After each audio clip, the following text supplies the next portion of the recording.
Welcome to the Intercut Podcast, the weekly show going over the TV, movies, and entertainment that people can't cut away from. You're stupid. I am your co-host, Zachary Shevich, and joining me, you open a door by pushing with one hand and pulling with the other, it's Arturo Zurita. That one made no sense. Those are all the ones. We are shooting in front of a live studio audience, but you can't necessarily see that. We had a whole group of, I think, 9. Yeah, 9 As people. you can see, we also have 2 extra guests for this show in Salt Lake City, or Park City, technically. Mm-hmm. Total of 51 movies. That's just you. That was, well, these 2 as well. Are you adding them up? Yeah, in total we saw 51. Oh. No, you saw how many? I saw 26, 7. You saw? 51, I believe. I'm at like 48. And we still have some screeners to see because this is towards the late end, but introduce the rest. So we are joined by a couple special guests here. You may recognize Amanda the Jedi, who has joined us before, but here we are live in a room. We are live. The podcast was so good with us that we said, you know what? Let's fly out to Salt Lake. Yeah. Let's do this again. Yeah. And of course, Alina is joining us as well. Who you may not know has edited every Let Me Explain. He's worked on the A to Z show and stuff, and we were all able to do press, the 3 of us, and then Zach. Yeah. So if you're a fan of the Let Me Explain stuff, you have Alina to thank for that, not Art. We are going to do a little things differently here. I probably should have swept a couple of those words. We are not going to do our usual yay or nays, what to watch, just new all to see. Sundance stuff. This is all Sundance. This is all hype too. And we're going to do 2, because I know she's going to have her own individual video. I am as well. Maybe you are. First multiplex in 3 years. And she's going to write something as well. And we're going to work on the Let Me Explain. So this is mostly the 10 most hype that we feel are going to get attention outside the fest. Not to mention, we're going to do something more later, stuff. Yeah. We might do like individual reviews of a couple of these movies, especially as they come out. Yeah. So if there's something we don't mention, it's because we didn't care about it. If there's something we didn't mention, leave us a comment. We'll maybe get to it on our next show. Right? Yes, sir. So we've got 10 movies written down here that are 10 of the movies that had the most hype, the most praise, the most excitement. We have seen all of them except for me, one I haven't seen. But these are movies that you should definitely keep on your radar. We are approving them here and now, but we'll go in a little more depth. Starting with Imaginary Order. Imaginary Order. It's not an Imaginary Order. It's not Big Time Or no, it is Big Time Adolescence. What am I thinking? It's not The Souvenir. Not The Souvenir. Or its poster. Or it's... We are going to talk a bit about Big Time Adolescence. So this is the one that stars Pete Davidson, although he's kind of the secondary character in it. He's a secondary lead. And he kind of plays this sort of like surrogate older brother character to a guy in his teens, late teens. It's got a sort of classic coming of age vibe to it. It reminded me a lot of The Whackness. But this was one of the movies that I think we quoted the most amongst ourselves at this festival. Absolutely. You guys want to talk about what was so great about Big Time Adolescence? And where you had it, what position you had it? It was on my radar only because I believe it was a premieres category? No, it was U.S. Dramatic. It was Dramatic. one. Didn't win. But the description We look didn't a lot sell at me. we look a lot at the premieres and the U.S. Dramatic. I think The that's where we Dramatic, that's what it mostly was. saw. Yeah. But this was in the U.S. Dramatic Yeah, category. it didn't the description didn't sell me. Pete Davidson, it's like, oh cool, That Pete sold Davidson, me. but it didn't sell me. Pete I Davidson saw Blonde didn't sell you? Machine Gun Kelly? Didn't sell you? I mean, Bird Box, right? Yeah. See, actually, the description did sell me. This was, I think, before coming to Sundance. This was like 4th on my list. That got bumped to 3rd once we cut Velvet Buzzsaw because it ended up on Netflix. So I'm a big fan of coming of age stories. Same. So I was like kind of excited for this. I didn't even see that Pete Davidson was in it.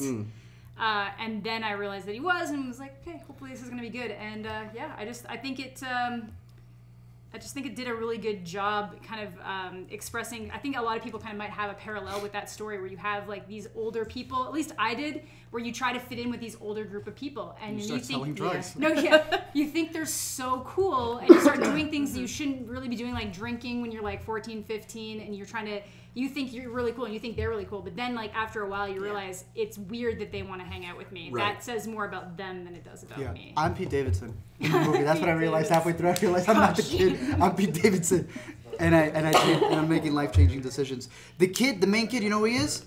Sam from American Vandal. Yeah. Oh yeah. It hit me after the screening that was Yeah, Sam it from is. American Vandal, and it blew my mind.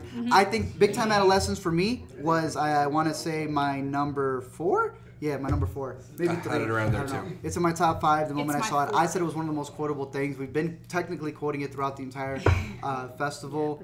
And I said, as soon as we got out of it, I think it's the new Superbad. Yeah, I agree with you there. I think it's maybe a little messier intentionally. It's less and wacky. A bit more dramatic more as well. dramatic More too. dramatic. There's a little bit more of a genuine concern about Yeah. where is your life gonna go than in Yeah. Superbad, Yeah. which is kind of like Just there, just a part of it. But yeah, I think you mentioned coming in being excited about it, and I think there was a lot of reasons to be excited about it, but you get a lot of Sundance movies that sort of fall into this coming of age genre Yeah. idea, We saw that. Yeah. and there's not really a guarantee that whether or not it's going to be one of the good ones. Yeah, exactly. This is legitimately it doesn't feel rote. It doesn't feel like it's just treading up old territory, even though it's familiar.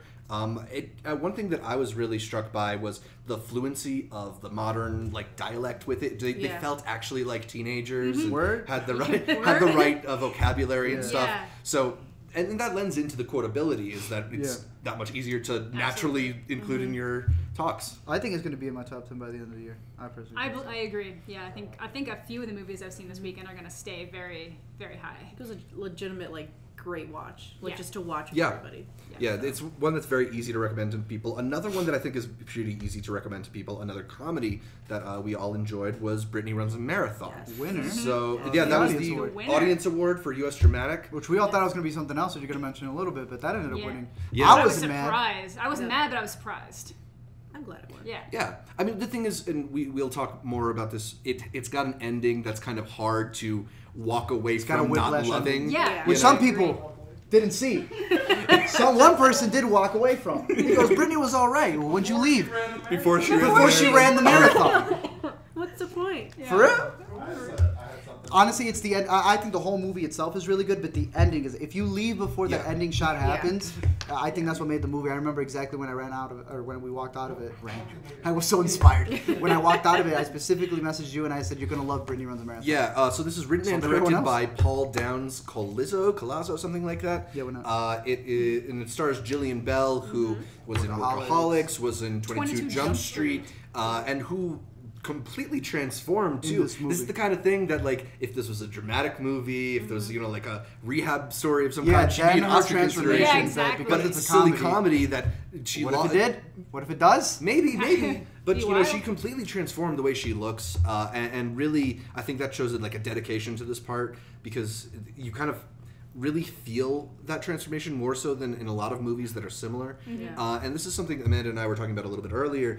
Is that even though it touches up on the ideas of losing weight, the ideas of getting healthy, there's still a body positivity to it. Yeah. It's still very much about valuing yourself and finding what makes you happy rather than what's going to make the people around you happy. Yeah.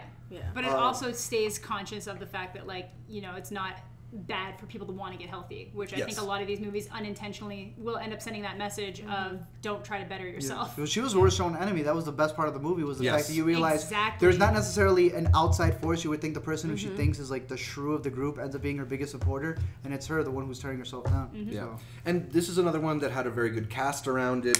We talked Agreed. about Utkarsh Bhatkar. I'm not sure I'm pronouncing that right, but You're he not, played you're the terrible. love interest, and Yes. he was hilarious Yeah, in it. he was good. The little bits of Lil Rel Howery in it were Yeah, he also was great. hilarious. He's way older than I would expect him to be in the movie, but yeah. yeah. So yeah, it's got a solid cast, and this is one that Amazon picked up for a lot of money. I think it was 14 million. Wow. They've Wait, talked did about they talked about giving it an August release date. So this is one where we kind Okay. of What know if where it's Late going to come Night out. or Brittany Runs a Marathon ends up doing better than Late Night? They would- both got bought out for the same amount, I think. I would They not did, yeah. be surprised, to be honest. Honestly, once they start going, I can see that I happening. can I see it think getting Late really Night's good word going of to mouth. get the original push, and then Brittany might actually just pick up Or steam. the audience award becomes a curse, just like it was last year and the previous year. Oh, we'll damn. see. The greatest movie just gets ruined. Yeah, I mean, for me, Brittany was my favorite of the festival. I don't know if it's necessarily Oh, yeah, that's right. the most perfectly Like the crafted best. movie, but it's got a wide appeal. I think, it's just the kind of movie that a lot of people will enjoy and could use. Yeah. So, Did you cry at another movie? I cried Oh, I was after in the tears. wedding. I know Brittany for sure made me She cry. name's 10. Well, After the wedding made me dehydrated. cry. It's Really? not one of my. Just when she finally breaks down. you're like Julianne that close to a Moore? spoiler. Yeah. Who No, I breaks wasn't. down? Well, I was gonna say the F word. You can. You can. No, to me, this was the only movie that almost brought me to tears, and it was that specific ending, which you should not walk out of. That actually did it for me. No other movie got that close. So. Yeah, so Brittany runs Marathon, another one of our favorites from this festival. One of the most hyped movies, the one that was probably the hardest to get a ticket to, I'd say. And the one that I didn't see, unfortunately, was extremely wicked, shockingly evil, easily. and vile. This is the one starring Zac Efron, directed by Joe Berlinger. Who else is in it? Lily Collins, I believe? Collins. Hell yeah, she's in it. It's her story. It's her story. It's the character story. It's sort of telling the story of Ted Bundy, but it's doing it from his last girlfriend's or wife's perspective. It's not really. It's based on the book that she wrote. His ex-girlfriend, fiance. You know, they basically raised her daughter together, like in large part. And it's based on that, so a lot of it does kind of focus on her, but obviously being the movie that it is, they want to sell it from his perspective too. Yeah. So a lot of it does take place from Bundy's perspective, but it's really not, I don't think it's going to be what people expect it to be. It's not taking place in the time. It's literally going to happen after. Well, no, it's half a courtroom drama. Yeah, it's basically half a courtroom drama, and most of it's going to happen after what you expect. What I thought the movie was going to be is a montage that's in the beginning of the movie. Like a 3-minute double life. People, yeah. But it wasn't. You don't. It doesn't show him doing any of it. It just it has like, I don't want to spoil it, but no, I'll say for throughout the whole thing, because this is what the commercial. I haven't seen the trailer yet, but everyone keeps saying that the trailer just seems like he's super innocent and he's just having a good time. That is 98% of the movie. You do have inklings that you think he's doing something, but because it's from her perspective, I legit looked at her and said, is he actually innocent though? Yeah, so I think the general consensus around the trailer was that they were I-Tanya-ing Ted Bundy. And I disagree once you actually watch it. Making it look like she's a better person than she actually was. Oh, I see. Kind of like getting her off the hook. When everyone on Twitter was saying how, like, hey, you're making him too likable. And then they made me delete the tweet. Yeah, like that. I think a lot of people are going to go into it because they don't realize that the documentary that it's on Netflix and this one are made by the same people. And then it turns out that Netflix buys this one and it's going to come out, what did you say? They said they're going to put it in theaters for award season. For award season, so. Yeah. Cool. We'll see where that one. We just thought it was okay. She personally wanted it to be a double life thing. Yeah. I wanted it to just be the second half of the movie where I had no idea that the man was arguing for himself. None of you have this on your top 10s or anything like that. No, but this is on mine, but I don't know if it deserves to be there. Okay. It's in your top 10? I don't think it actually is. I think it's just still there. Right, but how did you misplace it 20? That's a little big. Because I just haven't gotten there yet. I have to top 15? It's number 15. So what is it you enjoyed about it? Because Art's talking about it like it's just okay. There's a moment at the end. There's a moment at the end that I don't want to like. There's just a moment that happens at the end that is 19. He looks like Clint. And you told me 15? Yeah, but I think he looks like Clint Eastwood in this thing. He does. It's because it's one's actual Bundy, and one's him. There's just a moment at the end, and this is what people aren't going to get. People are going to think that the movie is literally on his side, making it on his side, but it's so that they can do this thing at the end that makes everybody be like.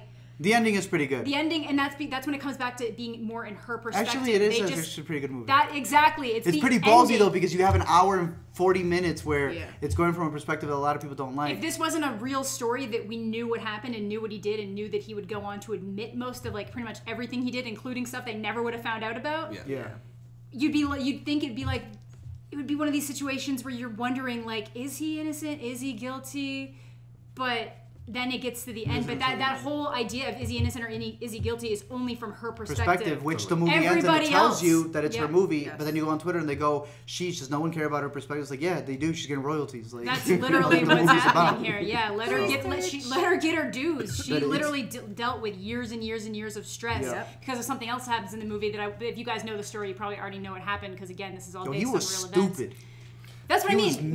Bundy would have gotten caught really, really quick if. No, he got caught like 5 times. Yeah, but if jurisdictions shared information more readily, he would have been arrested and locked up years before. Yeah. Well, that's before like the internet. That's all like the paperwork. You misfile something like that's. I know, but they even said the same thing with the BTK killer. They didn't want to share information. They'd be like, "Hey, we've got a case that's kind of similar to this. Can you share?" And have them be like, "No." I'll tell you the scariest part of the movie. It takes place in Salt Lake City. So we're watching. Yeah, he gets arrested in Utah. He used to live in Seattle. Okay. Yeah, like that's where he lived. He killed Seattle. Just in Seattle. He did in Seattle too. So Seattle, Utah, Florida. He went to Colorado too. Yeah, in Colorado. In Colorado. Mm-hmm. Were any of you in the Uber we took with the guy who said absolutely not? We took an Uber. You told me about this. With a driver who told us Yeah, my mom is Wait, no, I friends was in there. with somebody who was killed by Ted Yeah. Bundy. Really? Yeah, no, you were in that when we took it in the morning. Yeah. He said, he's like, that's why it's very close to my heart because we know the person. Yeah. He killed someone we actually knew, and I said, That's right. You're going Word? Bro, that's crazy, man. That's wild. Anyways, you dropped us off right here. So. the cousin of the cousin twice removed kind of connection that you have. Yeah, no, while he was like faint, it's still... very adamant on it. That's messed up. Have any of you seen the Ted Bundy tapes yet, or no? I started it. Okay, so just comparing what you see in the tapes to the movie, is there any kind of... There's overlapping of like archive footage, which is fine. Yeah. But as far as I do like, and I think which movie did it? I know The Report did it. Yeah. The little timeline, the editing that they do. It was nicely done. I like that. Yeah. Cool. So, and then It obviously kinda the sets the court stuff overlaps a bit because a lot of it has to do with the court tapes and then the stuff that they got from him after he was finally like, okay. And they I'll do a give little some stuff. montage at the end. They kind of compare like what you saw in the movie where it was Zac Efron. Right. Kinda But like then a they disaster show artist. you. Yeah, oh, cool. How much Yeah. hotter Thing. Zac Efron was than Ted Bundy? Speaking about Zac Efron, so Netflix is apparently positioning this for a award season run. They want to push him. It's probably going to push him. Do you think he's a contender? Do you think, think he's Lily's a okay. contender? He The did his- movie? I think he I did like Lily way more than him. Yeah. I just like Zac Efron. Her struggle was a lot Her more. struggle was a lot more, but he She had did. a juicier I think he part. did a really good job being what he had to do. Ted Bundy you looked like know? Zac Efron. The male numbers just- would have been higher. That's It's how. like her struggle. Like she loved this man, all these things. It's like, hey, this thing coming out of left field or it's this whole whatever. second. Yeah, there is. In the all- second they half, there's a all- whole and she- reveal that happens yeah. where she gives like that's her Oscar nomination shot if they were to push it. Yeah, there's I don't one know. thing she says, and it's like, whoa. I don't know about pushing Zac Zac. Efron, No. but I can understand why It's they a would start want to. a step in his career. but for sure. Bohemian Absolutely. Rhapsody's up there, so what do I know? So. Yeah, for True, real. true. Who are we? Honestly, I think that's going to bring a lot of drama on too, because people are like, I can't believe they're glorifying this performance and Not to get us too far off track, but Yeah. Oscars have a track record of nominating people playing real people. I believe 9 out of Okay. 10 Yeah. lead actors. Yeah, but they're not this serial year. killers. Sometimes they are. Who? Monster, Charlize Theron won for that. Yeah, she did. Yeah, she did. We should move on. Yeah.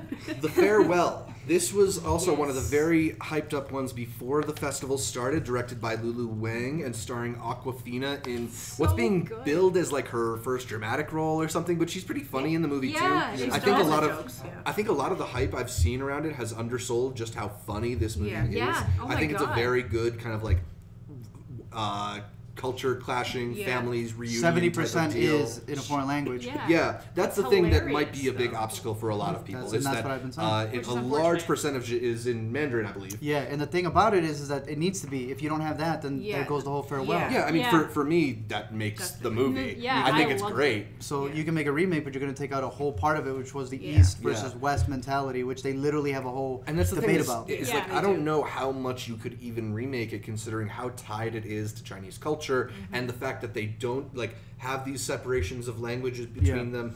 The quick plot of it is it's about a family who decides to get together.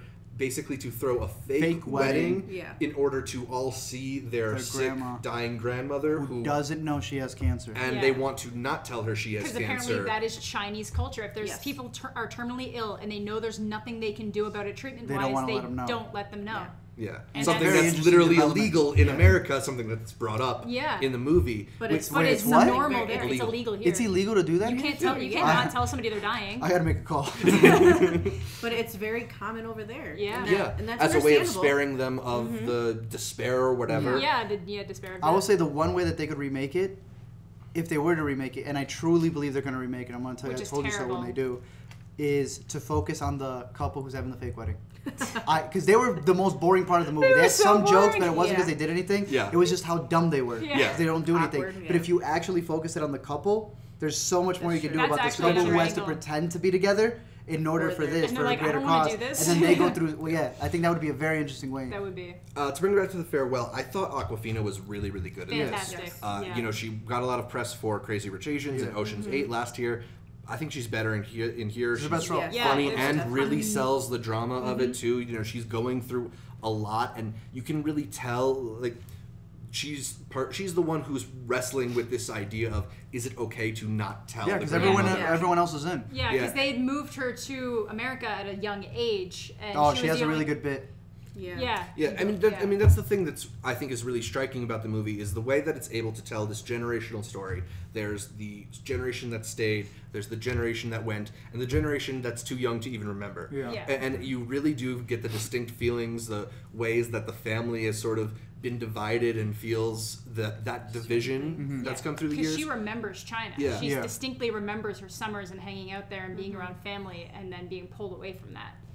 So. And you have an Asian grandmother. So no, it's because I left the movie, and the grandmother actually reminds me so much of my grandmother, except the fact that my grandmother's clearly not Asian. I was so stupid, and I went, "What? Your grandma's Asian?" No, I meant all the other stuff. Just the way she acts, because she has this whole thing where she's like, "Oh, when are you gonna bring home a man?" But also, it's really good that you're this strong, independent woman, and it's like that's my grandmother. It's like, why don't you bring in someone home? But also, good job.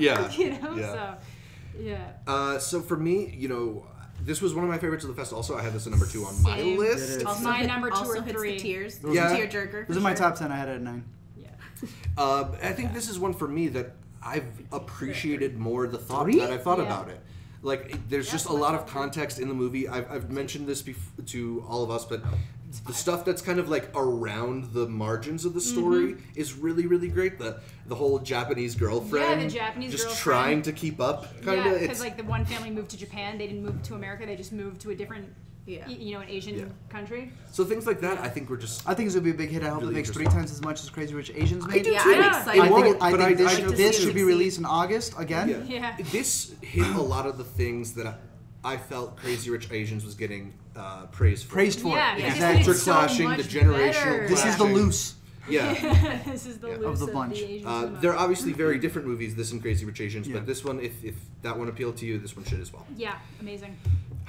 Honey Boy. Honey Boy. Honey Boy. That's my number 1 right now. Is that? I don't know if it's actually my number 1, but it's like on my. That's your number 1? It's on Letterboxd's number. Again, I have a hard time ordering things, but I think it is my number 1. Okay, that's fair. Yeah. It is my number 5. I don't know why it's that low. I guess 4 other movies were incredible. Well, one movie is the greatest movie of all time. Second greatest movie of all time. So we'll get not even gonna get to it today. Not even get to it. Second greatest movie of all time. 3rd on my list.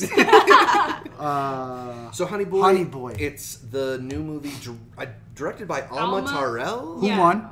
And told every man to go suck it at the award. Basically, don't go to film school. If you do, fuck you. It's written and starring Shia LaBeouf, and it's sort of ostensibly about Shia's life, although it's kind of very loosely, not that loosely, I wouldn't say very. Yeah, we got the interview with him after, so he said that a lot of it is, it's like pretty much very much his life. But they let there be a little bit more leeway so that the actors, so Lucas Hedges and Noah Jupe, could kind of take a little bit of their own personal experiences with it and run with that.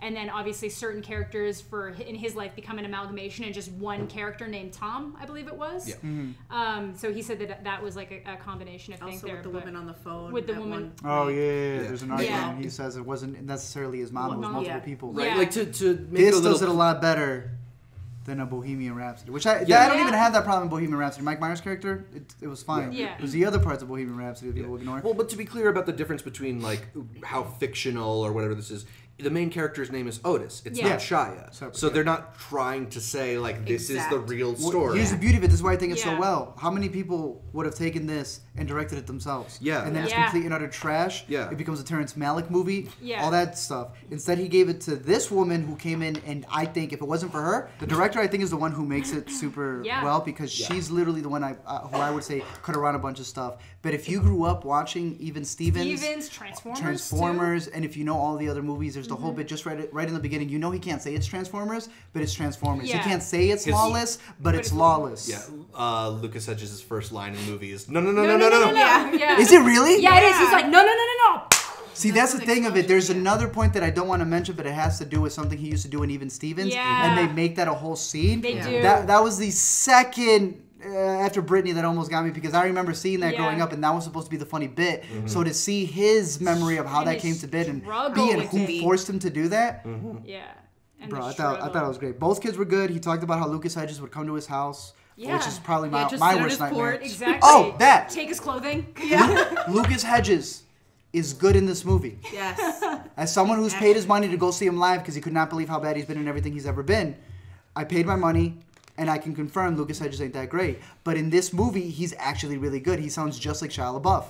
And he was going into Shia LaBeouf's house without letting him know, taking his clothes. This is the Oscar push for him. But the little kid, if I get his name right, Noah Jupe, said Jupe. that the way that he got into the role was by wanting to spend time with Shia. And Shia said, I don't want to spend time with you. To which he went, this is what Shia felt like growing up. And that's what helped him do the role. Yeah. So that's freaking genius. That was great.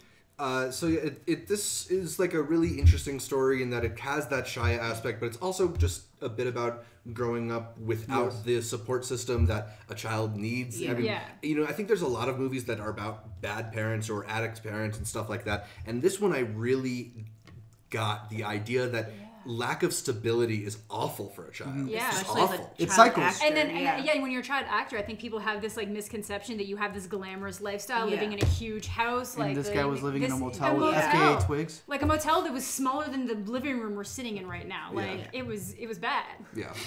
I loved it. So that was definitely one of the most striking movies of the festival, and I was also surprised, I guess, how good it was, because you talk about a movie like this, and I thought it would be great. It could could be very self-loathing, all this other stuff. Yeah, it was my number 2 He going into writes the the movie. I was very inside the excited. movie. I was very excited to see it, but it's the idea that it could be an ego trip. It could be just really not for everyone, for him. It could be an exercise, the way that kind of is in the movie. And I'm telling you right now, if it wasn't for the director, the movie would have been garbage. I think so too, and because she was able to just really rein it in and keep it tight together and know where to cut the fat and make sure that everything stayed accessible and not just like a montage to yourself and your self-pity, basically. So, Alina, what do you think? Give us her 10-minute dissertation on Honey Boy. Well, I was going to bring up during the Q&A, she said that she received the email from Shia, and she was like, I need proof. Like, is this even real? Can you imagine if she didn't answer the email? Exactly. He said, my mom's favorite color is purple. Yeah. Is that what he said? Kind of Yeah. like That's what he said. Wait, what else has she done? She did, what's that beach one? Yeah, Bombay Beach. Bombay Love Beach is the one that True. he emailed her after. saying, I want you to direct the Well, story I gotta of my see life, these other ones. basically. Yeah. There's a chicken crossing the road joke. Oh yeah, the chicken. Oh yeah, we'll leave the Great. chicken one for later because Yeah. that's kind of a big plot point in the movie. Yeah, but you gotta watch the movie. the Q&A for that, his last bit was dope. Oh, so good. Another one of the really big sales from the festival, the first probably big sale of the That we festival, heard of, was Late Night. Yeah. This is the Mindy Kaling written, and starring, but And directed produced. by someone else, and produced. It's a film that's sort of about what it would be like if she were the only female writer on a late night show. What is also a little bit strange about that setup is that the host of this late night show is a woman too, Emma Thompson, in a really, really great role. She's always kind of charming, but here she's also able to kind of lean into the jokey nature that she has and just dominate the stage. So both her and Mindy are very, very good in this movie. It's a very funny movie. It's maybe a little bit safe. It feels like a pretty mainstream comedy, and I think, it's the kind of movie that could probably do very well had it not ever even played Sundance. They could just put it out in the middle of summer. It was one of agree. the, I think, second to Extremely Wicked. This was one of the hardest ones to get into. I think the three were what we just mentioned: Honey Boy, Extremely Wicked, and this one. Yes. Yeah. Because I know they tried getting into. Only 2 of you saw Late Night, right? No, 3 of us. Oh, you saw Late Night? Yeah. Never mind. It was not the hardest to get into. But there was that story. There was One of the first late night screenings, I think there was nearly the 200 ticket holders couldn't get in. There was that Ticket much holders. demand. ticket holders. Like, you because there's actually so have many a hard people like this copy. guy. Yeah, I let people go in all the time. Extremely wicked. I sat on the floors. I I didn't mean, care where I sat. he didn't go into too many public No, ones. I was joking. But no. We're talking the industry people who would go in with the passes. Yeah, the to go industry in. people. They would go in there, 30 minutes in, they would just dip out. Yeah. This was one of the biggest sales. Everyone called it the Big Sick because Amazon picked it up. It's got the comedy angle to it. A lot of people feel it plays it safe. I have it at 10. Maybe Queen of Hearts would jump it over, but... I got it in my top 10. I think it's 8 on my list. It's my 11. It's 11. So we all seem to have it in the same area. Yeah. It's in the top middle. This Top is the middle. Oscar contender that gets in, but... It's something no I one would definitely recommend watching, but it's not something that I'm going to be like, drop everything the second it hits theaters and run to see it. Yeah, this was, one of the funnier, not definitely A lot of people were funniest saying it was the movies. funniest, or like the best movie of the past. We're like, that's dope. How many have you seen? 3? Yeah. Yeah. One of them was The Mountain. So Souvenirs. it's a really good movie. This is gonna be a crowd pleaser. Yeah. This is gonna be one of the ones that I don't know whether it's Oscar contenders, but the one thing that I did learn from this movie is that I would love to work with Mindy Kaling. Yeah. Yes. She was, And her I've character always was loved really. Mindy Kaling. And shout out to Paul Walter Hauser, who's just consistently my favorite douchebag in movies. Whether it's I, Tonya. Which one was he? Because there was 12. the one that- fat guy. The I, Tonya. Yeah, guy from Black Klansman. Yeah. That's That what guy's I an was thinking. idiot. Little Monsters. This is another one that I didn't see. Loved All three it. of you saw it. Yes. This is Lupita Nyong'o as a kindergarten teacher keeping a class of little kids safe Yes. from a zombie apocalypse. Without them letting. Well, it's not an apocalypse. It is that actually there's pretty even contained. a zombie. Okay. That's the best part of the movie. zombie Yeah. outbreak. It's not just protecting them. It's making sure that they don't even know a zombie apocalypse is happening. They don't know what's going on around them, and That's is the best part of so the movie. amazing. So talk a little about the movie. We saw it at a midnight show, and after having a long day Tired of as can movies, be. we're tired as can Yep. be. You know, at that point, Red Bull Ran might out not of even Coke. work. You know, out of caffeine. But this was a movie that keeps you engaged the entire time. I did not fall asleep once, and by Yes. that time, like it's 12, Yeah, 1 it's 2 o'clock o'clock in the You've morning, seen still gotta 6 watch movies. it. Yeah, at that point, I like- am drained. But this movie just keeps your attention the entire time. It's like So being good. like entertained by Lupita, you know, on the stage, you know, it's And everything. Lupita killed it. Yeah, she she did. killed this And role. zombies, but she Yeah, because I remember the director said like people were like, "How did you even get her?" And they were like, "We really lucked out," and that she was specifically looking for like a different Something role, different? something Something different. different. And he said, "Sir." Yeah, and then she read the script, and there was a few things in the movie that really resonated with her. Like no spoilers, but there was just a couple of like a band's mention that she loved, and there's just Yeah, there were so certain many things that like make her character, which are it's funny Yeah. because those Yeah. are jokes in the story. You pretty much got 3 main characters. It's Lupita Nyong'o who plays the teacher, what is supposed to be the director, and he looks a lot like the director. Yeah. The guy who's Josh taking Gad? the kid. No. Okay. This is like It's, one on Australia because it's an Australian film. This Yeah, is the Australian dude. guy. Alexander. Yeah, he was the one that was there. Yeah, Dave's character. Dave's and then character. there is Josh Gad who Gad. plays like a PBS Wiggles in, Nick Jr. like, type of person thing. who everybody loves, who gets stuck in the zombie apocalypse with them. Yeah. Is there so much Josh Gad that people who don't like Josh Gad will be If put you off? don't like Josh Gad, you should watch this You'll movie like for that it. specific You'll reason. like it. Yeah. Because it's so different. They literally said he was like Josh Gad like risked his entire career for this movie because he's so Disney. That is so, true. So Yeah. Andres saw it, right? You saw it as well? Little Monsters. Yeah. Did you see it? No. What'd you think of Josh Gad? Fucking amazing. Yeah. There you go. Cool. He was so good. Like that is one of the things with his Olaf brand, because he says he has a brand. Yeah. He did not give a damn about it for this movie. Like Yeah. he goes all out. Yeah. There is a bit that Josh Gad does something, and everyone went, "Yo, I don't Oh, know." the I director? even Yes. looked at her. I don't want to say what it is, and I said, "I mean, that was a little too much." And the director comes out, all right, so first things first, that bit was Josh Gad's idea. Yes. And the moment he's like, "Can we do this?" And we're like, guess. "Let's set it up." They set it up. The moment he does it, he sees it in the video village, and he goes, "What have I done?" Yeah. They kept it in the movie. Yeah. They did.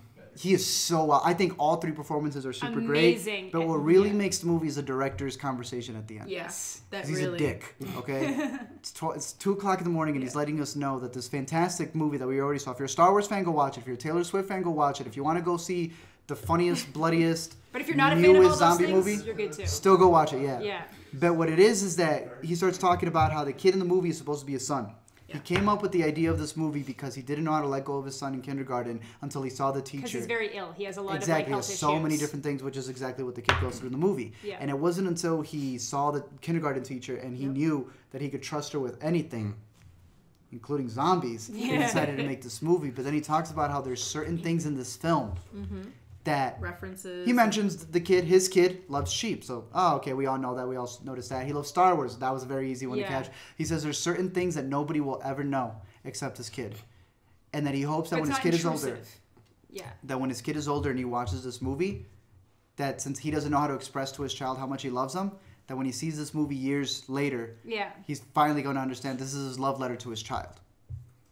So this was the But third it's also movie. hilarious. Like, don't make it seem like it's super sappy or Well, emotional. that's it's what hilarious. that's what I want to actually ask you guys because That's what makes the movie a whole nother level. this is a horror comedy. There's a lot of horror comedies that are a little light on one or the other. No, this No. perfectly Yeah, even. I think it had Yeah. drama too. It had nice emotional moments. You want to pitch it as a family movie, but then you remember stuff that Josh Gad Yeah. says, and you go, "This can't be a family Yeah. film." It's a perfect balance. This like the movie on its own without knowing what the director said is perfect. Yeah. That stuff just makes it like I said, I'm not saying that this is like a 5 out of 5 movie, best movie you'll ever see in your life, but I want to give it a 5 out of 5 just for like what it is. To hype it up and what it is. Like in its category, it's a 5 out of 5. Because Hulu picked it up too, and my biggest worry with all the streaming stuff is that it gets buried, especially like on a Hulu. So I hate that. But like, please, if you get the chance to watch this, do make a buzz saying I really want to see Little Monsters, so that maybe they'll actually. I actually think it's the funnest movie at the festival. I think, exactly. Very close to Big Time Adolescence. Yeah, and with Lupita involved, I think that might actually help get it a full release. If Us actually gets a lot of buzz and does well, I hope that'll make them be like, okay, let's release this in theaters on the tail edge of that and get people watching her. You know, I loved it. That's pretty much Ditto. it. Seeing Lupita in a different role was so refreshing. You know, it's always seeing her in some like super drama and like thing. Yeah, and now she's very seeing regal her, or something. Yes, seeing her here and just like kick ass with zombies. It was I loved it. But then being able to pick up the ukulele and just like switch roles completely, like amazing. Like this has I feel like out of everything I watched the most rewatchability. She sings a nursing song while killing zombies. Yeah, it's good. This has like the most like you're like you could put this on anytime and be happy watching it. It's gonna have that replayability. This is like your Zombieland, your Shaun of the Dead, but like that much better. You know? Awesome. Yeah. Luce. This was, I think, our first like discovery. The sleeper hit. Y'all can go to sleep. Luce is tied as my #1 for the best film at Sundance. I did not think anything of it. We went in blind, no idea. I don't think any of us had this on our most anticipated. The description sucked. Just had a whole conversation with my dudes this morning. This movie has side storylines that's better than other movies in this festival. Than award winners at this festival. Than award winners at this festival. Fake award winners. Yeah. Cher is a movie that no one's going to talk about by now. And there is a scene in Luce that does it better. Yeah. Native Son. This movie does it better. The Souvenir. Somehow this movie does it better. Luce does a bunch of the movies that had its full releases so much better. Calvin, I'm surprised, for whatever reason, didn't win Best Actor. We did have a conversation with producer Fernando, who was telling me how much he hated the character, but because of how good his like performance was, where he aggravates you, despicable, manipulative, or maybe character. He inspires you. It's a little bit of a whiplash. What side do you fall in? To me, this is American Vandalish with the tropes. A racial American vandal with. Do you want to say the premise? Do you know the premise of it at all? I mean, so the quick premise I would say is that it's following this black son of white parents, adopted son, at a school where he's considered like a golden boy of sorts. He's a valedictorian. He's a valedictorian, and then things sort of start to turn inward as people start to accuse each other of different things around the school, and it becomes this very unexpected thriller in a way, a social thriller. We need to talk about Calvin. Is how I've been talking about exactly. We need to talk about Calvin. And you mentioned the way that it does a bunch of other movies better. It's that it has all these threads in it. There's the racial threads, there's the class threads, there's the white savior threads, sexual assault threads. Exactly. Everything. It's a movie that's very, very aware of kind of the hot button issues right now. But it doesn't lose any of them. That's the most impressive part. Yeah. I would say, if anything, it's a little overwritten. It makes some things a little more. It does some things as text, which could be subtext. I agree. But that doesn't take take me out of the movie. No. It's just maybe not as effective as a subtler line. Yeah. It's like, hey guys, did you realize what we're saying here? Like, yes. Yeah. And there was another one where I thought it was like his own decision didn't make any sense. Yeah. Where final one dealing with his mom, but no, I agree with you. Yeah, but it was edge of your seat until the end of the movie. Surprised me and that's hard to say about anything where there's like no fighting in it or whatever. No fighting. It's just so much passive aggressive talking. Yeah. There's some lines that are like ooh. There is. I don't have my notebook on me. This is the only one that I wrote 5 pages worth of notes for, and all of them are quotes. They're all just quotes. Yeah. I saw. Everybody needs an Obama. That one was It's fine, man. A bunch of it was just like ooh, what is that? Oh, great point. This comes from the director of the Cloverfield Paradox. Thank you. Yeah. Who Which is everyone my was just least favorite movie last year. And for me, I remember when I saw it, Julius went out, and I had seen some of like the stuff that he did. That's why I was so hyped for that thing. Yeah. And being a Cloverfield fan, and I was like, this is trash. This movie proves that was meddling. Yeah. Because he came in, and this is all him. Wrote it. Yeah. Or I think co-wrote it with someone. Yeah. Directed it, and I think produced it as well. So, shout out to that man, because this is either Paradox or there was studio meddling happening in there. Yeah, so absolutely. that was dope. Again, like I said, I have it tied for number 1. I have it number 1. I would love to see It's this. my 10. I would love to see But this it's sneak probably its higher. way into some Oscar conversations. Yeah. Naomi It's Watts too is small. so good. If I in have it at number 1, it'll never make Octavia it. For an Oscar. Spencer It's is just how so it goes. good in it. She is. Octavia Whiplash. Spencer's incredible. Oh, she produces it. Yeah. Octavia's produced it. Oh. Yeah, too. Crazy. She did so good. Yeah. Yeah, Just incredible. Because it's the idea of if you have a stereotype and you're out of that stereotype, are you going to be upset that they don't stereotype? Yeah, I don't even know how it's to. so crazy. It's that crazy they, because he's upset that people hold him to a standard, but that they hold somebody else to another standard. It's crazy. And I think that's personally, something can't that stress it a enough. lot of the movies at the Sundance tried to flip some of those ideas. On Yes, the we were saying failed at it. They failed at it so much that they concaved in on itself and somehow still won awards. Yeah. This movie did all of that but better. I've talked to a Yeah. lot. I haven't met anyone who doesn't like this movie. Yeah. Like maybe not top 5, but at least Yeah. still enjoyed it. Yeah. And I've seen a bunch of the critics here want to put it in their film festivals. Yeah. So Yeah. I'm excited to see it we again. also saw this right in the morning. Yeah. Literally We our were first rushing movie. to it. And we were perfectly fine. Just like Yeah. the midnight kind of drains The you. early when you know morning when and you're- the late midnight screenings Exactly. sometimes Which are are a the little easiest hard to ones to get get through. in. Yeah. Yeah. If they're not that exciting. Because we haven't been sleeping very much, so And obviously again- those are the hard sells. And again, this is a movie which just basically is a lot of talking, and those movies are Sometimes, definitely ones yeah. put you to sleep sometimes. Yeah. This was not that at all. You want to know what's next. You want to know what they mean. There's just that edge of mystery that and I think the way that the movie is able to maintain that sort of ambiguity around what happened through to the end is really impressive. So Luce is one that was picked up by Neon. We've mentioned a bunch of Neon picked said, up Little Monsters Neon said, too, I screw A24. Yeah, they're trying to do their own A24 this Yeah. festival. Picked up a lot of the most interesting movies. So Luce will be available. Neon is the Pepsi to A24. They know good and damn well that, like the Pepsi commercial that came out. Yo, I don't know if my you guys saw God. for the Super Bowl. Yeah, the Pepsi's fine. The Pepsi commercial was like, is Pepsi fine? fine. But I don't give it that. It's not. The fact that Pepsi knows Is aware. that Yeah. that's what people say, is Pepsi fine? And they go, Yeah. Pepsi's more than fine? That is Neon with A24 Light.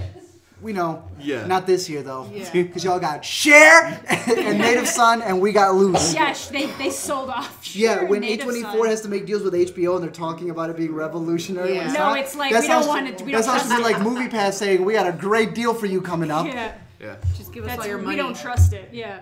So, yeah. Yeah. I can talk about Luce for the rest of the podcast, but let's Yeah. go on to the next thing.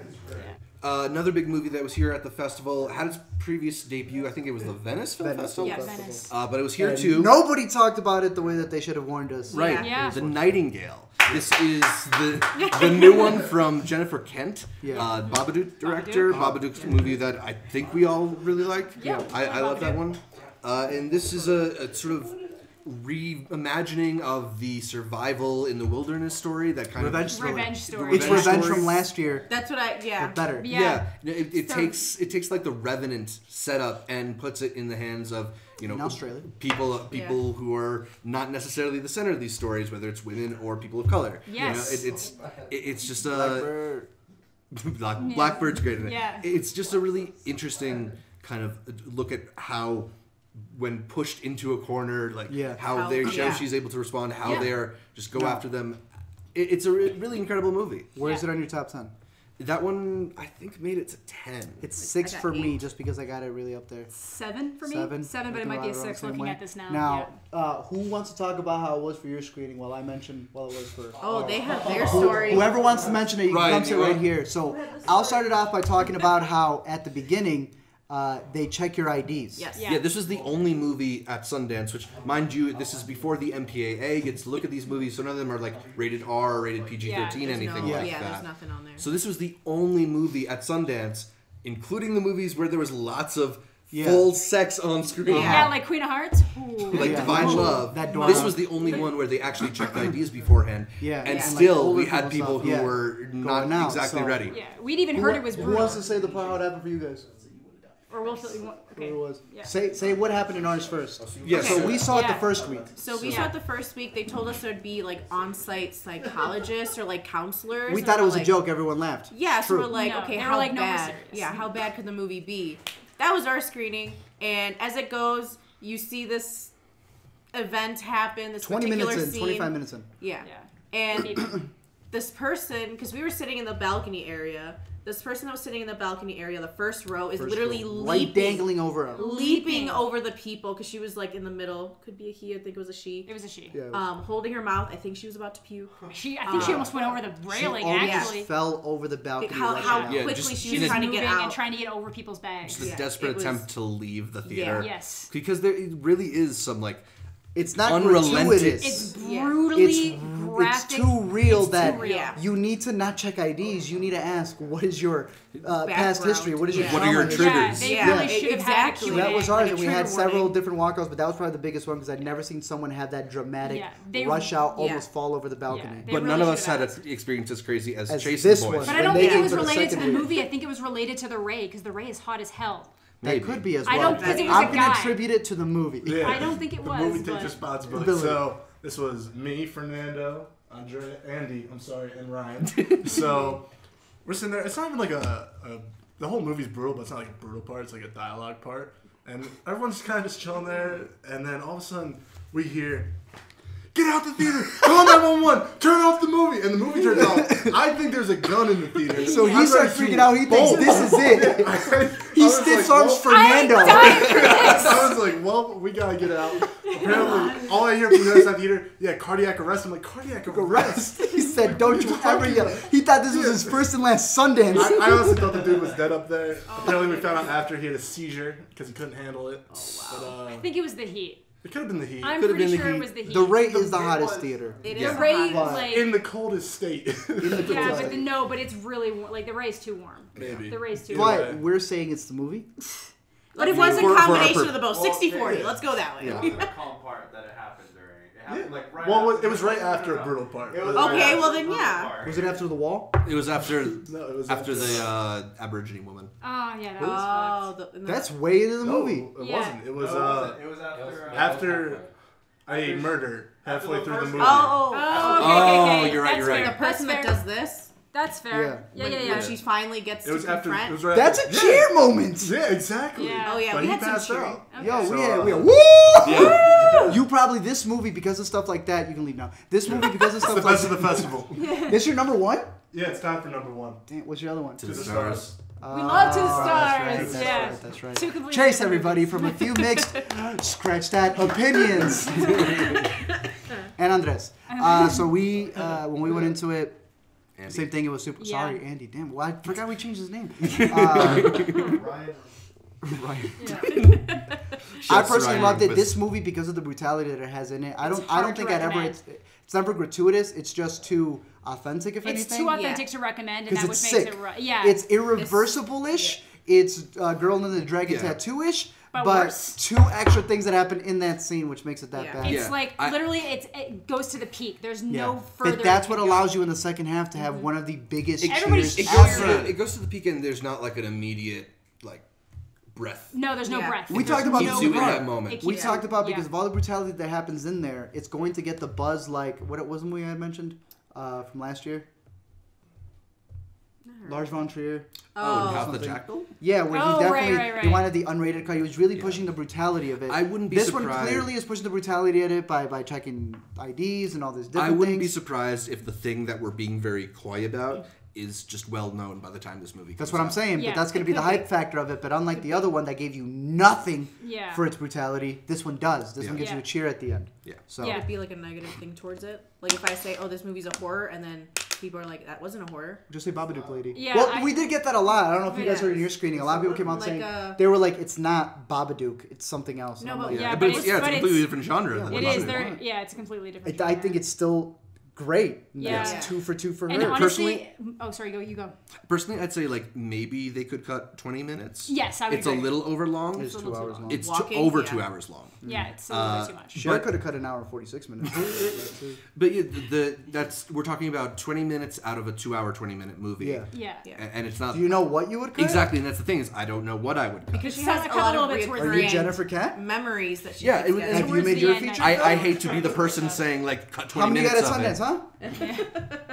Either way, what I will say is it's kind of unfortunate because I think that the main actress could have honestly seen some real Oscar buzz from this role, but I don't think she'll get anything. I don't think anybody will I'll get put it this anything way. for this movie because of how brutal Blackbird it is. should get a statue. Yes! She has a scene where her cheeks quiver when she's reporting. It's so good! Like, to me, whenever I see something with their eyes or their cheeks, I was like, all right, now your cheeks are acting like, that's just Yeah. crazy. Yeah. And I'm not talking Queen of No. Mother cheeks. I'm talking her actual cheeks. So Yeah, but So yeah, a lot of things to like about Nightingale. It's one of all of our Top 10. top 10s at yeah, least. yeah. So we'll talk about that more, I'm sure, when it's closer to release. Yeah. The last of our 10 major movies, I'd say is maybe like the least known of these 10. Yes. Although it did get some buzz. The Untitled Amazing Johnathan documentary. talk about it. That's tied for my number 1. Yeah. Yep. I mean, it is a really interesting documentary. It begins in a more typical fashion. It's Yep. a bit of a profile piece. The way that it's kind of described is a little bit of a profile piece about the amazing Johnathan. But you don't need to know anything about him, and you don't need to really have an interest I'm not in saying him we're not having a conversation on the. to Yeah, get you don't into need to where know I anything just about tell you it as my number 1. Yeah. Hey, who doesn't have Untitled in their top 5? What? Don't listen to Chase. It's in my top. It's in my top 10, Okay. not top 5. Actually, I think me too. I think it's like number 6. It's number 9 for me. Stop top 10. Because he's Top in 10. the movie. Art made the movie. So they claim I'm the director in the movie, baby. I mean, it starts as this profile piece and then becomes this extremely meta A documentary Yes. That's within a documentary. yeah, Yes. about Within a documentary. kind of about the documentary filmmaking. Yeah. Yeah. And the way to release it is within the documentary. Yeah. I mean, it's really interesting in the way that it's able to both examine the subject and examine itself, Yeah. and also examine its interest in the subject. Because I think that's one of the things that it really is kind of like the coolest thing about it is it's thinking about what actually brought me to this project. Yeah. My biggest concern with it is how they're going to pitch it in the trailer because Yeah. that's a part of Yeah. the movie. There's a certain aspect Yeah. that can't be really pitched in the trailer. But to me, again, I have it tied at number 1 with Luce. I personally adored it. I think a lot of people are going to love it. But it's one of those movies where I don't think there's a boring part. I think there's just a point where you don't think they're going to land the movie. Yeah. Yeah. How they're And gonna wrap it up. I'm like, yeah. this was really good. I'm like, but they're not going to land it. Yeah. And then he does. Yeah. Lands Somehow. it. He lands it in the best way possible that it bleeds into the Q&A, specifically the first one. I think I told most of you the story. Someone had tweeted me out about how they ended the first one. And also in our Q&A, what he said what he would have done if the ending didn't end up like that. Yeah, And so all of funny. it is genius. Yeah, it is. It's going to bleed into, I want to say, the award season, in my opinion. Hopefully. And on top of that, it got picked up by Hulu. Yeah. Yeah. Okay. So So- this could be like a crime and Hulu punishment and or Little minding the Monsters, gap or so, whatever yeah. it is. So yeah, it's definitely one to keep an eye on. It's one of the most entertaining films that was at the festival. It's called Untitled. Yeah, Amazing Johnathan. I would definitely say that it's at least one of the top 5, if not 3, comedies Yeah. Ever made? Yeah. of the At festival. the festival. And then just as a heads up, there is actually another documentary about this guy out there. 3. Don't no, the one that was released. Don't watch it. It's not this one. Specifically find Untitled, Untitled, Amazing Amazing Johnathan Johnathan. documentary directed by Ben Berman? Berman. Yeah. I want to say that's right. Arturo's Ben reading. Berman. So just don't find that one that was released like 3 Yes. years ago or 2 years ago and Yeah. think that it's correct. This will- Wait for the Ben Berman. This will enhance your experience of Yeah. anything. Because it's not really the stuff about him isn't necessarily the most interesting part. It's I just think it's the like whole Ben thing. and his struggle with it is what actually is made the, it Yeah. better. Yeah, exactly. You know? Hilarious. So those are what we thought were like 10 of the buzziest, most interesting movies. Yeah. These are all 10 that we're putting like our stamp of approval on. Make And- sure you look out for Yeah, them. and on Yeah. top of that, we're still going to have the other podcast where we're going to be talking about some of the other stuff that, I don't know, you guys may be interested. I'm going to be covering all 50-something on my channel. Yeah, I probably will We're too. going to do Let Me Explain, so we're going to do the same I'll thing break as down well, some of my so- favorites. Yeah, I'll be doing a lot of videos, lots but of videos. Is there anything else that you guys think are worth a mention? I just need to mention the second greatest movie of all time. Are you, ever is created, this the one you're Greener talking which about? was Greener Grass. Okay. Yeah. We came out of this That's- movie really that's the quick. Greener Grass, people had said, I don't know, what were some of the quotes that you guys had heard? Oh my I remember gosh. hearing that it's David Lynch if he did Wet Hot American Summer. Yeah, for me, I reviewed it as Yorgos Lanthimos meets John Waters, and it's got the manner of comedy that Yorgos Lanthimos also does, but it's this like satire of normalcy and suburbia. That's exactly it. And it's heightened in a way that you see in a lot of John Waters movies. We stood up till 5 o'clock in the morning talking about this movie. I was adamant that it's good, but what if it's just a Dumb and Dumber to everybody else? And they were like, no, they were already wearing robes in their cult and everything about it.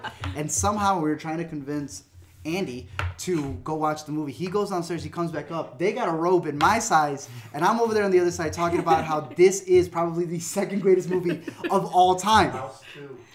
He said it was House 2. It's a live action, don't hug me, I'm scared. All great quotes. I said if aliens come to America, or to Earth in general, this is how they would see humans. I said that one video on YouTube where it says this is what English sounds to non-English speakers. Yes, that to me is one of that the is best this movies. movie for human beings. This is seeing color for the first time. This is Steve Jobs incarnate, Shakespeare in the flesh. This movie is what the fourth wall break felt like. You don't have the answers, Sway. It's all of it in general. Some people are going to utterly hate it. Other people are going to live and breathe by this movie. Yeah. Chase, Ryan, it's definitely like got sell it. It's definitely got like an adult aesthetic. Come to it. tell us about the director. There's only one thing that you can say to sell this movie. Yes. Tell us about the director and the They had director, a- actor, producer. It's the same person. Are they in frame? Director, actor, producer. Directing actor. Yeah. duo. It's a duo. Now, mind you, as I set this up for them, we are seeing them at the Ray as the main actresses, close-ups, all of it. We know what they look like. They're the directors, we know the what they're producers. dressed as. They come out to talk about the movie. We see them. Yeah. She's tall as hell. And out of the two, we get the one that, no offense to her, but she's the funniest person in the world, looks like Big Bird. Like, there's no other blonde lady who you're going to see that looks like this woman. And She's just really somehow, tall. she is the new Kubrick. Because... It was so good. Well, Please do right this. after we went to a screening for Brittany Runs a Marathon, and it was like a midnight screening. So right after we got out of Green Grass, me and Chase went straight over to the we had to do a wait list, so there's like really no tickets or anything. And then so we wait in line, and then me and Chase were talking, and then we see this couple walk up to us, and then it's a tall blonde. It was like no mistake. And then we were talking, we look at them, and then we stop for a second. Then we look at each other, and then we're just like. Now, mind you, this is the blonde one. If you search a picture up right now, you're watching this online, so you have internet access. I'll maybe throw There is no way you don't accidentally Especially at confuse Sundance. her. But you it know? goes At another Sundance, layer. wearing the same clothes she was just interviewed in. Keep going. And then, so we were trying to like confirm it. We're like, okay. Then we turned to her really quick. We're just like, "Are you the greener grass director?" And then she's just like, Straight face. she's just like, "Oh, you know what? I've been getting that all day. In fact, I'm just the librarian." Yeah, I'm just the librarian. And then me and Chase were just like, "Oh, we apologize. We're sorry." That's so dumb. They believed it. And then the funniest part was, This is where she sells it. I still don't believe her. I still don't believe her, so I'm kind of like eyeballing her from the side, and she's literally Googling herself on her phone. She pulls it out, Googles herself, and then she's just like, Wow, I look just like her. she kind of like, I look just like she starts fixing her hair. And But you Not- feel like you no. confirmed it was her the next day. Yes. Yes, It was no, her. but get this. Yes. At that night, like, she doesn't know if they're still looking, but she's still still doing the doing bit. it. Yeah. She's But still it was doing that it. they ran into the producer. Right, no, but remember they came home, they told us this, and we're like, she's a genius. But then we started not believing them. Yeah. And then there was like a whole domestic dispute going on because we're like, and we think we just saw something. He's like, there's no way. And they pulled up the pictures like, there's no way. Yeah, And the next day, it was clear here. But when it was, mind you, it was a couple that walked up. One was clearly the director. no, what was the librarian? Yeah, it was the librarian, and then like a much shorter dude, probably about like me and Chase's height. And then so That's how tall she is. Again, She had my like 7 inches. here's like being like Chase, and then the guy that she was with. Here's like her. Yeah. She's tall. tall. Yeah. She's fucking tall. So anyway, so anyway, me and Chase, we had like no screenings like that we really wanted to go to. We're like, oh, let's go to the speed dating thing, which Such a waste of sucked. It was so terrible. If you're under 25, do the Ignite package. It gives you half the price for everything. Worth it. But don't do the events. My own personal opinion. However, it was worth it because Yes, it was. while we were still contemplating whether they actually did see her or the librarian. Yeah, so they had a bunch of different filmmakers and stuff that were at this speed dating thing. And then I overheard someone say, like, oh, this is like the producer to Greener Grass. And then I turn over, and then it's the same guy. And then we're just like, that Genius. confirms it even more. Yeah. So, That is Greener Grass, you're either hilarious. going to love it. This Thank you. guy. Thank you guys. Thank you guys. Thank you guys. Ryan, Hilarious. Great story. and Chase again. Thank you so much. Ryan Runquist here. Thank you. Thanks, guys. We'll have all their stuff down below. But, dude, this is... I don't know if you guys have other ones as you figure out what else you want to mention. The Greener Grass is the one that I just wanted to mention because it's the worst movie yet the best movie at the same time. Yeah, I mentioned agree. briefly, I think it's got a very like Adult Swim aesthetic. So if you're a fan of Adult Swim shows, absolutely check out Greener Grass. Yeah. This one maybe. Sure. I called it Hereditary Junior. I can't. I liked it. I have to say that unless I explain it, but I've heard some people say this isn't Hereditary. I was like, I need to spoil it to really tell you why I mean that. Yeah.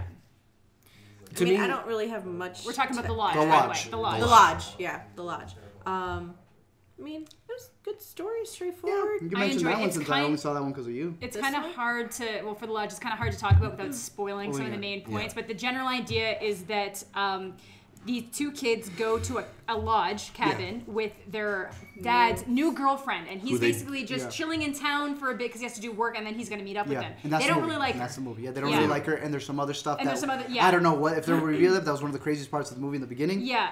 And then it just kind of everything Stuff kind of happens. stuff happens, and I definitely think it's worth the watch. It was one of my I actually really enjoyed it. It's in my top 10. It's enjoyable. Yeah, I thought it relied a little more on jump scares than like a Hereditary. Nope, that was Wounds. Wounds. Wounds was Definitely. entirely jump scares. The whole thing Love was a it. jump scare. But I bought a ticket. Yeah. I still liked The Lodge. I did not like Wounds. I I liked The enjoyed Lodge. Wounds to an Lodge was- extent. Y'all great. Any movies that we haven't mentioned that you think deserve? To the Stars. Yeah. I liked To the Stars quite a bit. So did Chase. So did Ryan. Yo, all the and guys came Ryan- out saying Oh, number one. I said, y'all want to talk about something? Yeah, it's really interesting because it's to do with like 60s Oklahoma, so very conservative town, very religious, and then there's just like the main girl is this very outcasted girl, and not in a way that's typical. They actually do something that most movies won't. Usually, it's like, oh, she's an outcast because she wears glasses. This is Yeah. like an outcast because of She like lives on a farm lived, in like- Oklahoma. Yeah, no, I this know. is like I don't want to. It's not really a spoiler, but it's like something that most movies wouldn't do, and it all becomes like this really amazing transition for her as a character. Yeah. There's also a secondary character named Maggie who comes in as this like new person who's from the outside that really helps give her that confidence. Kind of a but breath of fresh air for the entire town. For the Yeah. entire town. And there's just this entire side story with her that's super emotional that I don't even want to like spoil for people. Just watch it. Yeah, because my He didn't dumb know. self did not know. He didn't know what it So it hit was. me. And but it was really well done. I saw it twice at the festival, crazy, which yeah, should when you let see you know something that twice. when like I'm at Sundance, I have a chance to see different movies, and I chose to see that one twice. I really enjoyed it. It's in black and white. I'm hoping it gets released, but there is a chance that if it gets released, the color version will be released. 'Cause Which, explain that real quick. Really? they filmed it in color because they knew they wouldn't get the funding if they tried to get the funding in black and white. So there is a color Gotcha. version out there, and I think that maybe if somebody's like, we want to pick it up, but we don't want to release it That in was so black and crazy. white. My the Q&A hope is- for Share, they said that they filmed a good version of the movie because they needed funding. They just didn't release it at Sundance. My hope is that if To the Stars got all the way to Sundance with black and white, that a distributor will see that and want to keep it in black and white. I Yes. think it helped. Yeah. But yeah, I think it was one of our unexpected pleasures of the Yeah. festival. Yeah. It did. It was on my high list because of the description and where I Yeah. assumed it was going to end up going, so it meant a lot to me. Yeah. But I liked it more than I thought I would. I liked how they didn't stereotypically make the dad the drunk, and it's Yeah. not much of a spoiler. You notice right away, but Yeah. it's the mom this It's time. the mom's Yeah. a drunk. As much And as she's like, a narcissist. It's really more that she's a huge Yeah. narcissist. and I that's was a like, huge that's so personality. That's a much better that now the dad's like, okay, honey, leave our daughter alone. Let's go get you to bed. Usually it's like the mother saying, That's hey, one of the ones I need to you know. rewatch. Yeah, I've really enjoyed it. So definitely something I would keep on the radar and keep an eye out for. We don't know if it's going to get picked up or released. So I mean, us three. Did you see Queen of Hearts? No, I didn't. No, You us can three. still mention it because it won. yeah, What did it win? Foreign World foreign, Cinema. yeah, foreign world cinema. Like jury or? I think it won a special audience? jury. Special yeah, Still special, won? yeah, special. I mean, I picked it just because Queen of Hearts. Queen of Hearts. I picked it was on my radar as far as like, oh, that's an interesting description. I wonder how the movie's gonna play out. Yeah. It's also a foreign film. Maybe they'll do something different. And we swapped it for Clemency. Yes, we did. Now we have split things on Clemency. One of us liked it. Yeah, Chase, you want to comment? No, he loved it. I liked it. Yeah, Clemency, which was the big winner from Sundance, the grand jury just prize. Sit next to her. Which honestly, there was way better movies. He disagrees with me. I think it needed to go further with a certain character. I think he went in and saw The Green Mile. That's what he's acting like then watch The Green Mile. If you've Mile. never seen The Green Mile, That's that answers why he a lot likes of it. questions. No, but it doesn't. Knowing what happens in The Green Mile is not the same as seeing The Green Mile. I mean, I have no you doubt need The to Green Mile is freaking better. experience The Green Mile. I do. Yeah, you It's need to like watch it. Yo, 3.5 my brother texted me the other day. hours long. He said, have you seen The Green Mile? I said, yeah, it's good. He said, all right. What is it, 2.5 hours later, this is cinema. He doesn't care about any movies at all.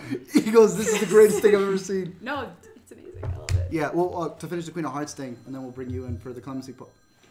Motherfucker. To bring in the Clemency part of it, I liked Queen of Hearts. We had chosen it over Clemency. I thought it was worth it. I think it was definitely worth it. I mean, subtitles. I don't mind subtitles at all. I mean, everything that I watch on Netflix always have subtitles on. I don't mind. So watching foreign films with subtitles, None of our I don't viewers mind. have that problem for the most part. But Yeah, so what's the plot? Some people won't. Quick run through. It is a mother. She has her stepson come home.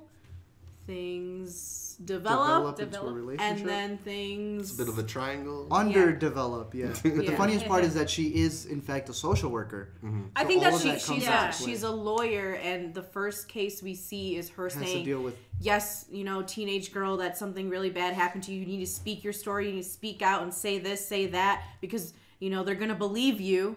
And then we have this story that happened. Or even if they don't believe you, it's important to fight for other people. Exactly. Yeah, So it's a little bit of like two sides a of a flip-flop person. and Yeah. a little American Vandalish. It's very similar to Luce in a sense when it comes to stereotyping. And there's a specific shot. And I know when we saw...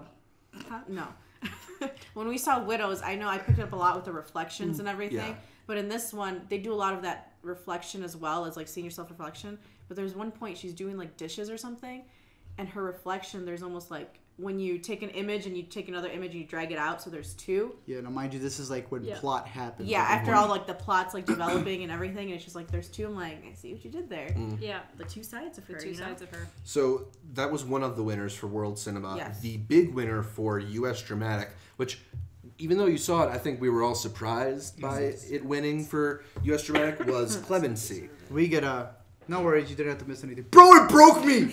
Yeah, so maybe it's because I've seen more emotional movies. It's okay. So the general issue, obviously, Clemency is something that you can seek when you are on death row. So that's the whole thing. So she is a warden in a prison. It still has death row, and they. I thought the main actress was Clemency. I'm sorry. was about He's like, we have to see Clemency. Yeah, I thought her name was Clemency. Hey, Clem. I had no idea. Yes. Chase, why did you like it? He pulls a fucking Gyllenhaal. Why did I like it? I'm only with Amanda. Okay, so I liked it. Keep in mind also I saw this at 8:30 in the morning. I was very tired, so maybe if I watched it again when I'm a little bit more in the mood. It was a very early show. It was a very 8:30 in the morning is early. Why we skipped it. And I have a degree in this area, so I have seen a lot of real cases where this happens to people. Like I've literally worked. I helped write a textbook on wrongful convictions. When did this happen? I was in university. She went to school. I went to school. I just before graduated. Before your Asian grandma helped you out. All this stuff we don't know about. Exactly. So I have a degree in this area, so I've seen a lot of these cases. So I wanted either more. I feel like it tried to divide its time up too much between two things, and I personally would have wanted it to pick a lane, or make one of the lanes converge a little bit more with the other one, more interaction there. I understand why they couldn't necessarily do that. There were some scenes that were absolutely very heartbreaking, and they were extremely well done, like the scene you're mentioning. I totally agree. That stuff was done really well. I just don't think it deserved the award in this category compared to everything The big one too. else. The big one, not audience. The big one. The big one. So that's my main issue, but it's a good movie. But Chase, why did it deserve the award? Why did it? Because I knew the ending, and it still hit me like a stack of bricks by the end. I think when you come to really good movies, it comes down to me like there has to be like at least one wow moment Like I Wow. think The Dark Knight has like 3, right? It has the opening scene, it has the Hereditary. interrogation scene. Yeah. There's 3. Hereditary has a bunch. Whiplash. This had like 4. 4. The opening sequence is bar There none is, yeah. The best- opening sequence was the best opening intense. sequence of the festival, like no question. It's like Dude, yo, what are you talking about? The movie starts right. We're still at Best of Fest. The movie starts in 3 hours. dude, Are you Best telling me of- we have to get there? I think you should get there. Yeah, I mean, Oh my I might God. go again if you're going. Okay, if we're all we gotta wrap this up then. All right. Explain. The opening sequence is easily the best of the festival. Probably the most memorable scene of the festival for me. I've never felt the Nightingale. I felt uncomfortable the whole time, and I still like the Nightingale more. Yeah. But this, like, I felt uneasy the entire. Like, I just It felt was sick uneasy. watching Yeah, certain scenes. really. It sucked. There is a scene that involves. It's like right after the dude finds out he's actually going to die, or like he's being told that he's going to die. That is. It's gonna be ingrained in my head. There's a scene that we all, I would say, love from, not love, but Miseducation of Cameron Post. Yes. He claims it's. I claims don't. it's better. Oh yeah, it's not even a competition. She said no. I like He Cameron says yes. Post a lot. I like Me, You're on the Dying Girl a lot. This to me All the feels like movies that oh have shit, won. like this actually Yeah, deserves the grand jury. Yeah. These movies are being compared because they're winners. Winners. Yes. I felt when I was reading it, it was like a lot like Crown Heights, and Crown Heights ended up fizzling out Yeah. Right. when that came out. Again, I think, another one of someone going to jail. I forget the 2 actors' names, but the warden and Alfred the, Woodard. Yeah, her. And I heard she's incredible. Yeah, she was. Her and She was good. the dude that's on death row. He did amazing. To me, he really sold his. Now we gotta wrap He- this he up to sold go it. see this movie. Right. Make it 52. I just thought like cinematically speaking, probably the most well crafted besides the Nightingale. I still think the Nightingale is Damn, like the okay. best movie. Where is it in But- terms of your top 5? So I've been saying Or top Nightingale 10. and To the Stars are tied for my 1, and then my number 3 is a 3-way tie between. He literally has 3. Like, So they his can top touch it. 5 is Yeah. 20 So, movies. Exactly. so number 1 is what? Number 1 is either To the Stars or Nightingale. Okay. Like, Okay. for very I'll different let that reasons. one slide, but then look what he does for Yeah. number And 2. then my number 3 three. technically. We're getting There's at. another 3 movies. My number 3 is a tie between Clemency, Greener Grass, and Big Time Adolescence. So, I like them all that's for kinda different crazy. reasons. Solid. So, I'd say to wrap it up, everyone wants Yeah. to mention their top 5s. What did you want to talk about? I was just going to throw in Midnight Family. Midnight Family is one of the ones that I Oh, of was course. really struck by. This is the U.S. documentary prize special jury prize winner for cinematography. I've been saying to everybody that if you go into the movie and didn't know it was a documentary, I think you could be convinced that it was a narrative by how well shot it is. There's just Some of the best shots of the fest. yeah, it just has these gorgeously composed shots that you don't think should be possible in a documentary setting, especially considering that this is a film that takes place largely in the back of an ambulance, like while they're on their way Yeah. from and to various emergencies. It's just a very striking movie that's about a very interesting situation in Mexico City where they have this 45 ambulances. fewer Yeah, than fewer 40 Fewer than 45 ambulances For to help 9. 9 million people. Yeah, so there's a private ambulance industry that this family, the Ochoa family, is part of. And Luke Lorenzen is the name of the guy who directed it. He did the cinematography. He just captures it so beautifully. He was with them for 3 years filming stuff. So you see a little bit of progression with this family. And it's just a kind of amazing situation. And I love when a documentary like this can show you a small glimpse of life that speaks to a much larger issue. And, Yes. and in this little bit of experience, you see just how awful this situation is for anybody who would be living in Mexico City with an emergency situation. It's Amazing. it's a really, really great film. This is the only one that we've spoken of that I don't know if it's gotten picked up yet. Maybe To the Stars hasn't been picked up I either. don't think it has. So those are two that maybe keep an eye out for if anybody picks them up. The rest of them will definitely be out. I'd This even year? say this year. But Yeah, a lot of yeah, won't yeah. come out till next year, which Yeah. is so Probably, surprising. yeah. And that might Yeah. be the case for To the Stars and Midnight Family. Let's take March first and then they can go. My top 5 goes Honey Boy, Big Time Adolescence, Greener Grass, third favorite of the fest, second of all time, Untitled Amazing Johnathan documentary, and Luce tied for first place. I went with Big Time Adolescence at 5, Greener Grass at 4, Cool. Midnight Family at 3, Sexy. Farewell at 2, and Brittany Runs a Marathon at And 1. number 1. Nice. Go for it. My one. Going with number 5 is the Untitled Amazing Johnathan documentary. Could be higher. 4, Big Time Adolescence. Good. 3, The Farewell. 2, Little Monsters. And number 1, Luce. Very cool. You Very cool. approve? Approve. So mine, I'm still trying to order these. That's my worst. That's my biggest struggle. But I have right now The Farewell, Big Time Adolescence, To the Stars, Little Monsters, and Honey Boy. So two of you have Little Monsters at your number 2. Yeah. So yeah, Little Monsters. I gotta see that really one. enjoyed it. I Little Monsters loved really good. it. It's I really loved good. it. But, To me, it was the most enjoyable movie of the fest. I agree with that. So if we didn't talk about one of your most anticipated Sundance movies, That sucks, bro. Anyways. We probably saw it. yeah, we probably saw it. Given how many Oh, we weeks saw between it. us. We saw it. Let us know in the comments below. We'll mention Art it and next we'll try week. and get to it on next week's Yeah. Intercut. We just wanted to talk about some of the best and biggest movies there. So hopefully we broke them down for you well. That's all for this week's show. We'll be back to a regular Intercut soon.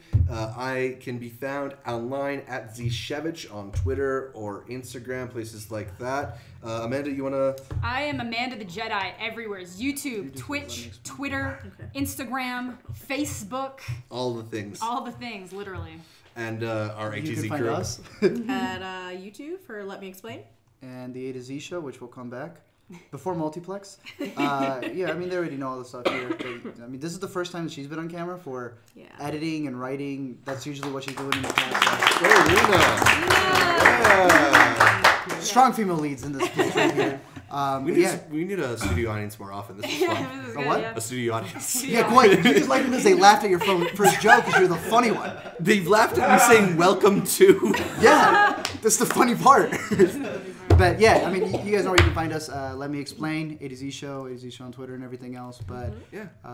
Catch more episodes of the Intercut Podcast on our YouTube channel, youtube.com/intercutpod, and follow along across our various social media platforms at IntercutPod. You can follow us on Twitter, Facebook, Instagram, all at IntercutPod.